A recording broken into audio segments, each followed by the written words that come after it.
Good evening, everyone, and welcome to the TV6 Digital Desk live stream. My name is Molly Birch, and I'll be taking you through a recap of today's headlines.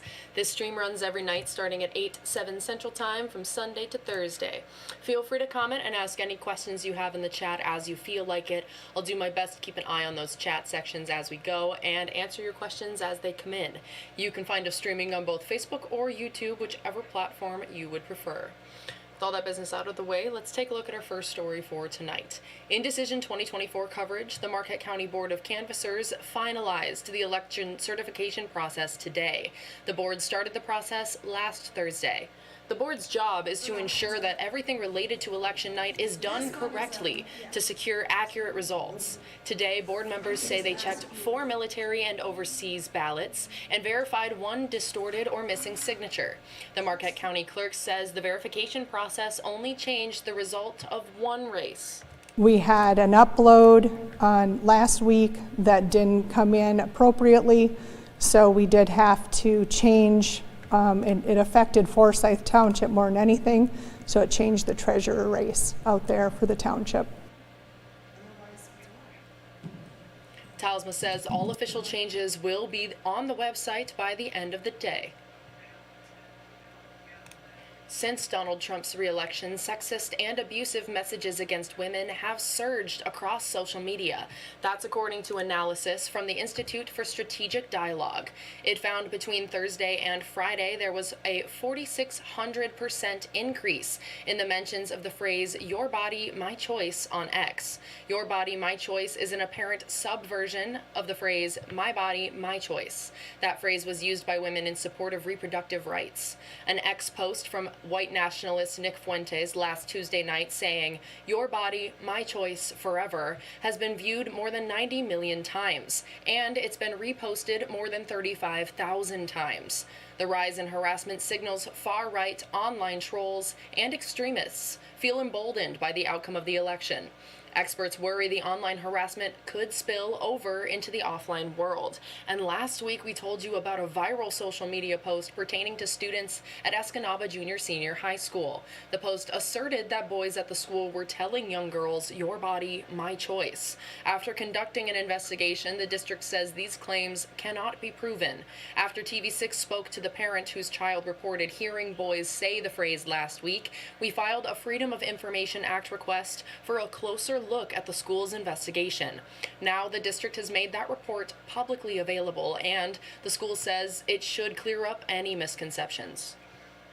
We did not have boys going around school all day long telling girls, "Your body, my choice." That's the message Escanaba Superintendent Kobe Fletcher says he wants to make clear for students, parents, and community members. After nearly a week-long investigation into a claim that boys were making the statement to girls at Escanaba Public Schools, Fletcher said the investigation report shows there is no credible evidence of it ever happening on school grounds. I think a narrative got out there that the school was just trying to sweep something under the rug or ignore concerns that people had, and that's absolutely not the case.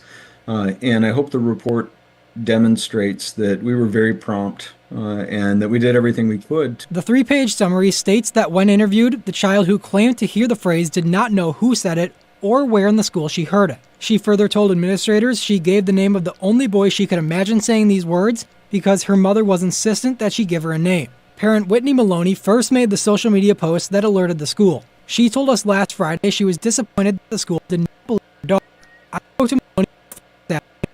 She never identified a and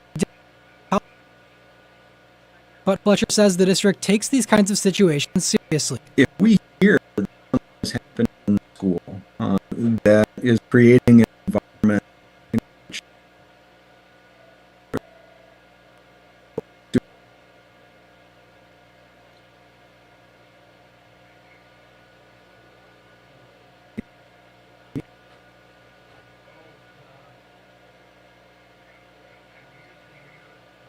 That was TV6's Brady Meyer reporting. The investigation summary says after looking through surveillance video from the day of the alleged comments and conducting interviews with at least 6 students potentially involved, no evidence exists to support the allegation. But if something like this happens again, Fletcher says they will address it in line with the district's policies. About 100 UP healthcare workers learned how to better address childhood trauma at NMU today. Upper Peninsula Healthcare Solutions hosted its second Trauma Care Conference. Participants focused on adverse childhood experiences, which are potentially traumatic or stressful to youth. Clinical therapist Kristen Olson is from Iron River and hopes to bring back new resources for her patients. Be close to home and let everybody know also that these things do exist here, and we're just trying to do the best that we can for everybody and better not only them but ourselves too. New tools were introduced this year, like the Empower Action Model, which prevents those experiences by adapting to difficult challenges like poverty and abuse. A man is safe after getting stranded on an island on Lake Leicester this morning. Crews with Chocolate Fire and Rescue, the Michigan DNR, and Marquette County Sheriff's Office responded around 9:40 this morning. The man says he decided to go duck hunting on the island with an inflatable kayak. He says when he got to the island, he deflated the kayak and the air valves fell out and got lost in the mud, leaving him unable to return to shore. The man says he had to call the Coast Guard to get back to land. What started as a rescue mission in Alger County has turned into an amazing recovery story, bringing a missing dog home months later. TV6's Tristan Kendrick interviewed both the dog's family and the hunter who discovered her. He brings us the remarkable impact of one community's compassion. 6-year-old German Shepherd Georgie is now back in Madison, Wisconsin, doing one of her favorite things: sleeping. Georgie ran away from her grandpa's home in Autran on July 4th. Paul Meese says Georgie was gone for 112 days. Meese says this nightmare began after he and his daughter, Georgie,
When I got the trap from Paul Meese, I took it out to the woods where I bear hunt because she was living off of my bear feed. Put some dog food in there and some tuna fish until I went out to the trap the next day, and Georgie was in the trap, and so we loaded her up on a four-wheeler and brought her out of the woods and got her back to her family. Olson says Georgie was found 11 miles away from the Meese home. Meese also says a Facebook post about Georgie being missing had over 600 hits and comments. Thank you again for everybody. We appreciate the help and appreciate the what the community has done to help support us. Meese says Georgie lost 20 pounds since being found on October 18th. He says she developed Lyme disease, but she's now recovering well with treatment. Tristan Kendrick, TV6 News, Autran. Thank you for that heartwarming story, Tristan. Finally tonight on the TV6 Digital Desk live stream this weekend, families in need will have a chance to pick up some low-priced winter clothes. The Nice Child and Family Resource Center is hosting its 17th annual clothing resale on Saturday. You can pick up gently used clothes, winter wear, and footwear for only 25 cents per item. You can also donate clothes for the sale by dropping them off at Aspen Ridge Elementary School from 7 in the morning until 6 in the evening on Friday. Proceeds will go back to the Nice Child and Family Resource Center, but organizers say the event is usually a bigger benefit to families in need than to the organization. We have a lot of need in this area, and this fills one of those needs.